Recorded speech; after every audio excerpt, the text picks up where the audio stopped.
Bismillahirrahmanirrahim. Assalamualaikum warahmatullahi wabarakatuh. Nama saya Dani Permana, NIM E 2019-1179. Kali ini untuk memenuhi tugas ujian akhir semester dari Bapak Dr. Abdul Wadud Nafis, yaitu tentang mata kuliah ekonomi makro. Sekali ini saya akan mereview 5 materi sebelumnya, yaitu materi yang pertama tentang pendapatan nasional.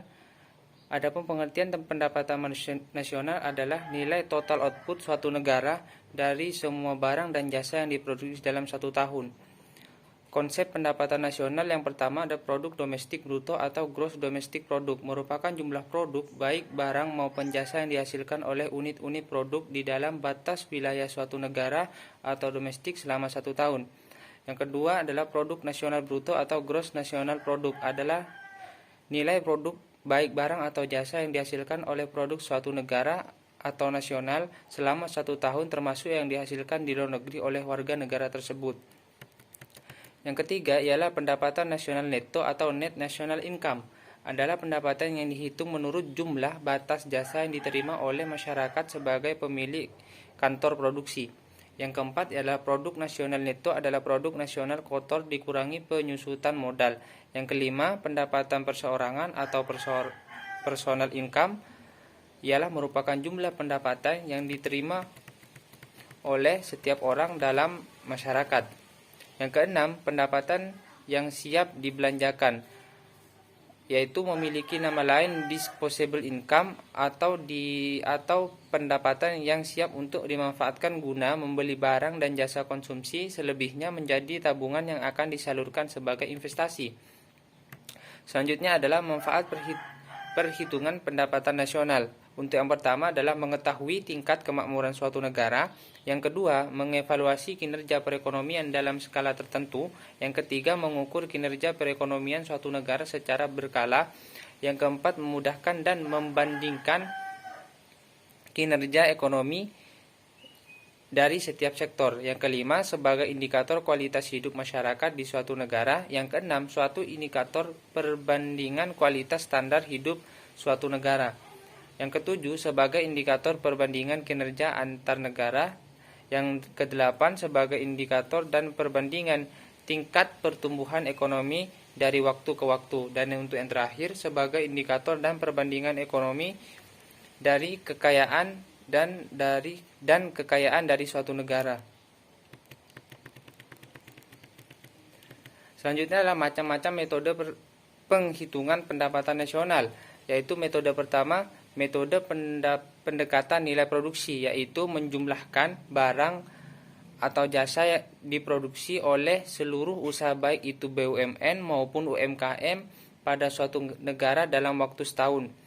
Metode yang kedua adalah pendekatan pendapatan atau metode pendekatan nasional dengan menghitung jumlah pendapatan dari berbagai faktor produksi yang memberi sumbangan dalam proses produksi. Metode yang ketiga adalah pendekatan pengeluaran, yaitu menjumlahkan semua pengeluaran dari rumah tangga, perusahaan, pemerintah, dan masyarakat pada periode tertentu. Selanjutnya adalah pendapatan nasional dalam perspektif ekonomi Islam. Yang pertama, pendapatan nasional harus dapat mengukur penyebaran pendapatan individu rumah tangga. Yang kedua, dapat mengukur produksi di sektor pedesaan. Yang ketiga, dapat mengatur kesejahteraan ekonomi Islam. Nah, adapun sumber-sumber pendapatan nasional ekonomi Islam terdiri dari yang bersumber dari ghodimah, sodaqoh, infak, zakat, usyr, jizyah, kharaj, pajak, tambang dan harta karun. Yang terakhir ialah dari wakaf. Untuk materi selanjutnya adalah kebijakan moneter dalam perspektif ekonomi Islam. Kebijakan moneter adalah seperangkat kebijakan ekonomi yang dibuat untuk mengatur ukuran serta tingkat pertumbuhan pasokan uang di dalam perekonomian negara. Jenis-jenisnya adalah jenis-jenis kebijakan moneter, yaitu yang pertama kebijakan moneter ekspansif dan kedua kebijakan moneter kontraktif. Dan tujuan kebijakan moneter itu sendiri yang pertama ialah mengedarkan mata uang sebagai alat penukaran dalam perekonomian. Yang kedua, menjaga kestabilan harga. Yang ketiga, menjaga kestabilan ekonomi. Yang keempat, meningkatkan kesempatan kerja. Kelima, memperbaiki neraca perdagangan kerja masyarakat. Enam, mempertahankan keseimbangan IS dan LM, atau dengan arti lain menjaga keseimbangan pasar, barang, investasi, dan saving. Yang ketujuh adalah distribusi likuiditas yang optimal. Yang terakhir adalah pertumbuhan ekonomi dan pemerataan pendapatan. Selanjutnya adalah beberapa instrumen kebijakan moneter, yaitu yang pertama kebijakan operasi pasar terbuka, yang kedua kebijakan diskonto, yang ketiga kebijakan cadangan kas, keempat kebijakan kredit ketat, yang kelima kebijakan dorongan modal, yang keenam atau yang terakhir penyesuaian tingkat suku bunga. Selanjutnya adalah instrumen kebijakan moneter dalam ekonomi Islam. Berbeda dari yang tadi, selanjutnya adalah bagaimana instrumen yang dikeluarkan oleh ekonomi Islam, yaitu untuk yang pertama adalah nisbatul iqrad, yang kedua iqna al-ma'wi, ketiga nisbatul iqrad, yang keempat i'adatus sanadat, yang kelima asyuk al-islamlah, yang keenam al-istimar al-hukumi, yang ketujuh atau yang terakhir adalah adatut tasdik. Nah, untuk materi selanjutnya adalah kebijakan fiskal dalam perspektif ekonomi Islam. Dari pengertian itu sendiri, kebijakan fiskal adalah kebijakan yang dilakukan oleh pemerintah dengan cara meningkatkan atau mengurangi pendapatan dan belanja negara untuk mencapai tujuan yang diharapkan. Tujuan kebijakan fiskal itu sendiri adalah pertama, untuk pertumbuhan ekonomi, kedua, mencegah pengangguran, ketiga, untuk stabilitas harga, keempat, mendorong laju investasi, kelima, untuk mewujudkan keadilan sosial. Adapun jenis-jenis kebijakan fiskal yaitu yang pertama kebijakan fiskal ekspansif, yang kedua ada kebijakan fiskal kontraksional. Selanjutnya adalah komponen kebijakan fiskal. Yang pertama kebijakan perpajakan, kedua kebijakan pengeluaran, ketiga kebijakan investasi dan disinvestasi, keempat pengelolaan utang dan surplus. Selanjutnya adalah beberapa instrumen kebijakan fiskal. Untuk yang pertama adalah anggaran belanja seimbang, yang kedua pembiayaan fungsional, ketiga anggaran defisit atau kebijakan fiskal ekspansif, yang keempat anggaran surplus atau kebijakan fiskal kontraktif, yang keenam stabilitas anggaran otomatis. Terus selanjutnya adalah fungsi kebijakan fiskal dalam ekonomi Islam. Yang pertama adalah memelihara terhadap hukum keadilan dan pertahanan. Yang kedua, perumusan dan pelaksanaan terhadap kebaikan ekonomi. Yang ketiga, dalam manajemen kekayaan pemerintah. Keempat, intervensi ekonomi oleh pemerintah jika diperlukan. Selanjutnya adalah instrumen kebijakan fiskal dalam ekonomi Islam. Yang pertama ialah jizyah, yang kedua ghanimah, ketiga fai, keempat zakat, kelima hirayah, keenam nawaib, ketujuh amwal fahla. Nah, untuk selanjutnya adalah peran dan fungsi bank sentral.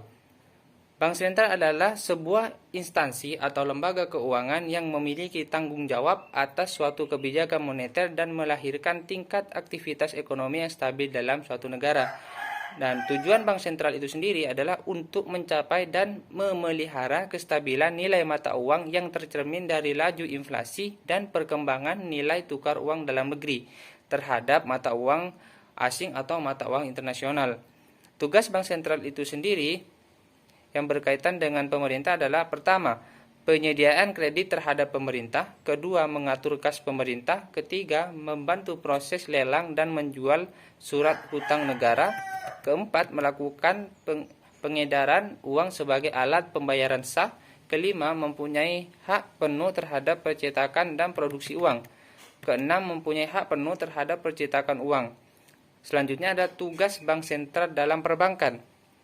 Yang pertama ialah untuk menentukan suku bunga, yang kedua sebagai banker, ketiga melakukan pengembangan kredit yang sehat, keempat melakukan pembinaan semua bank yang ada. Kelima, melakukan pengaturan, pengontrolan, dan perluasan jaringan. Terakhir ialah melakukan support dan mendorong masyarakat untuk menjalankan usaha yang produktif.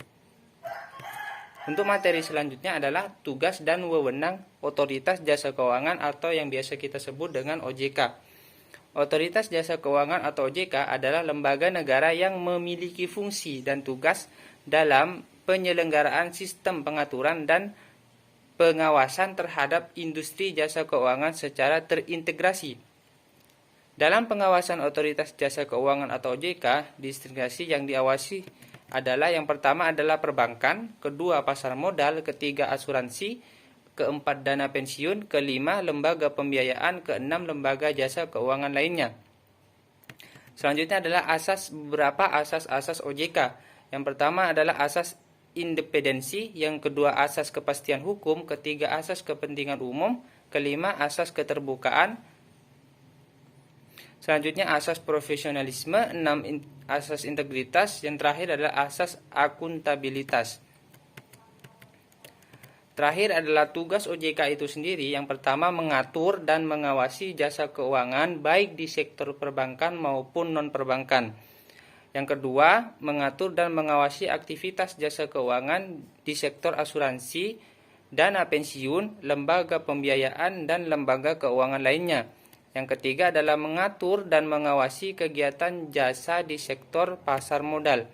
Itu saja beberapa materi yang kembali direview untuk memenuhi ujian akhir semester dalam mata kuliah ekonomi makro. Kurang lebihnya mohon maaf. Wassalamualaikum warahmatullahi wabarakatuh.